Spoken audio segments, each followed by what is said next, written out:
What's up, everyone? Welcome to the top 5 DFS picks video for the EchoPark Automotive Grand Prix for Sunday, March 27th at the Circuit of the Americas, aka Cota, which is our first road course race of several this season. And as always, I'm your host, Chris Pennell. You can find me on Twitter at ChrisPennell16, and this video is presented by Prix. In today's video, we are going over general track strategy, how to approach the slate from a DFS perspective, and my top 5 favorite picks on the slate. Keep in mind, this video is being recorded pre-practice and qualifying, so some of my thoughts and opinions on these drivers could end up changing throughout the weekend. So making sure you're staying up to date on that news will be very beneficial to you in creating fantasy NASCAR lineups this weekend. And if you want the up-to-date info and analysis, you can find me and Jason on the Awesemo Live Before Lock YouTube channel on Sundays, breaking down the entire slate and answering any questions you may end up having. And as far as how we should approach the slate from a DFS perspective, this is our first road course race of the season. And if you're not sure how they operate, we are going to end up making some right turns compared to only making left turns like usual this weekend. And the laps are usually pretty long. We're talking around 3 miles in length, and we can't get up to full speed. So they do take a while. So there's a limited amount of laps that we can actually run at road courses. And we're looking at around 60 this weekend at Cota, which means we're just shy of 50 total dominator points, which means place differential and finishing position is going to be king this weekend. Yes, it is nice to have a guy up front leading laps and potentially winning the race. When it comes down to it, the guys finishing near the front are going to be the ones that are typically finding themselves inside the optimal lineup. So mainly focusing on place differential and finishing position will be more important than trying to build dominator groups this weekend. So moving on to the picks, we're going to start with number 5 here. We have a cheapie in Kaz Grala, $5,900 over on DraftKings and only $4,500 on FanDuel. And we don't have much Cup Series data to work with Grala here because he's only made one Cup start, and it was actually a surprise start for Austin Dillon back when COVID was running its ranks through the entire NASCAR series and all of other sports. But he actually filled in for Austin Dillon on a surprise start with very limited notice. And Austin Dillon is not a good performer at road courses, so it's not like the car was carrying Grala. That was mostly driver skill because he ended up finishing inside the top 10 when Austin Dillon has a career average finish that is not very good at road courses. So the talent's there. We haven't seen Grala since the NASCAR Cup Series Daytona 500 race, which they are doing select races with the money team this season, but I think Grala's got the talent to be able to make it work at a road course, and at this cheap price point, he's going to allow you to fit in some studs like the guys we're going to talk about later on in this video. And moving on to number 4, we have an underpriced Kurt Busch this weekend, $7,800 on DraftKings, and also the same price, $7,800 over on FanDuel. And Kurt Busch is a seasoned vet at road courses. He's got over 20 career races at them, which is near the very tops of all active drivers right now. And even last season at the 5 technical road courses we were at.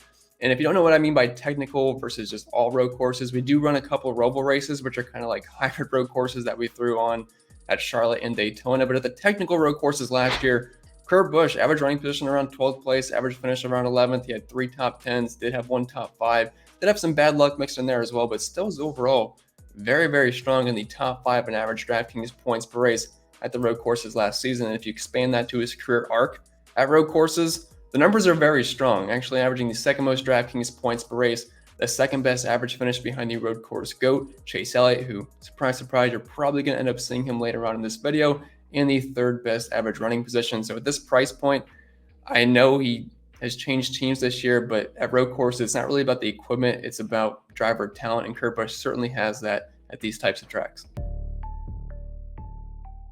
And coming in at number 3, we have a driver that has been very hot to start this season. That's something I think can be beneficial heading into this weekend, but it's Ross Chastain, $8,200 over on DraftKings, just over $9,000 over on FanDuel. So the price is certainly coming up, but I definitely think it's deserved as this Trackhouse team has performed well above expectations so far this year, and Chastain has found himself at the front of the pack in multiple races at different track types this year. So it seems like he's going to have speed just about everywhere. And lucky for us, he did have speed last season at road courses. If you look at his career numbers at road courses, they're not going to look that impressive because he used to be an absolute junkie equipment. But ever since he's upgraded last year in the 42 car with Chip Ganassi, he was actually very, very strong. Did finish P4 at Cota last season. Got to keep in mind there was a lot of external factors that did throw a bunch of wrenches into all the numbers that we have at Cota last year. But overall, Chastain was putting up solid numbers with 3 top 10s consistently inside the top 15. So while the price did come up a little bit, I still don't think it's high enough to where we should kind of jump off the wagon. So I'm going to be mainly betting on speed and talent with Ross Chastain, which is not a bad thing to do at these types of tracks.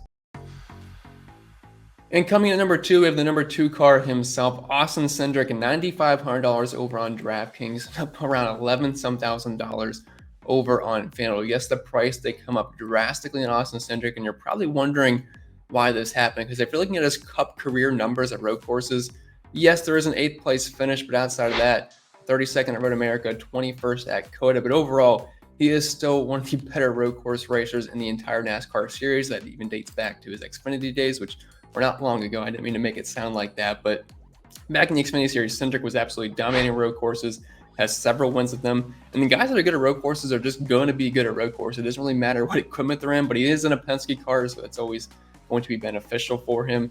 And last year, the numbers are skewed a little bit. He was running up front at one of the races, ended up having a mechanical issue, so it absolutely killed his day. But he's going to have a fast car. He's fantastic at road courses. He typically qualifies pretty well, so even if he does start up front, I still like him to be able to hold his position and potentially win this race. And before we get into our next pick, I want to tell you about our sponsor, Prize Picks. They offer daily prop-based contests. Use promo code Awesemo for a $100 first match deposit bonus.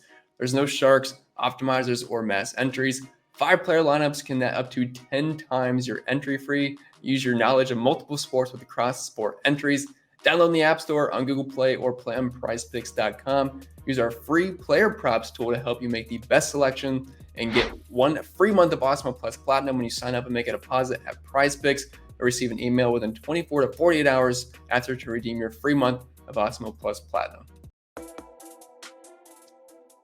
And finally, my number 1 DFS play for the EchoPark Automotive Grand Prix at Cota is no other than the road course king himself, Chase Elliott, the most expensive driver on both sites, but it's deservedly so. 10.5 over on DK, all the way up to $14,000 over on FanDuel. He's also the odds-on favorite to win this race at plus 250, which is a big difference from last week where we saw the winner at, or the odds-on favorite at plus 1,000. But it's deservedly so. Chase Elliott absolutely runs road courses. Last year at the technical road courses, a 5-race sample size, finished inside the top 5 each and every single time, had 2 wins, an average finish of 2nd, which is really hard to believe. Like, we had Kyle Larson with an average finish of 4.6, average finish of 2.0 for Chase Elliott, and over 60 DraftKings points per race. And if you expand that to his 19 career Cup races, it gets even better once the sample size is even expanded. The best average finish, the best running position, the best driver rating, has 7 wins. The second driver in wins is Martin Truex Jr. with only 3. So it just goes to show exactly how good Chase Elliott is at these tracks. And it doesn't matter where he starts. If he starts in the pool, I like Elliott. If he starts mid-pack, I like him. If he starts in the back, even better. So Chase Elliott, my top play on both sides this weekend, and it's going to be really hard to get away from it. So just to recap, we have number 5, Kaz Grala, number 4, Kurt Busch, number 3, Ross Chastain, number 2, Austin Cindric, and number 1, of course, it's Chase Elliott. And these guys all have a common theme to them where they're all just really good at road courses. And it's really not going to matter where they start for me, because the guys that are good at road courses, they're going to rise to the top by the end of the race. Yes, it'd be nice if they had some extra added place differential, since dominator points are not going to be that important. But for the most part, a lot of my opinions on some of these drivers are really not going to end up changing no matter where they start. And if you did enjoy today's video, make sure to leave a like on the video, subscribe to the channel if you haven't yet already, and leave a comment down below if you agree or disagree with any of the takes I had. And also, you can follow us on the Sunday Live Before Lock show with me and Jason, where we'll break down the entire slate post-qualifying and practice, and we'll answer any questions you may end up having. But with that being said, I wish you all the best of luck, and I'm very excited for our first road course race of the season.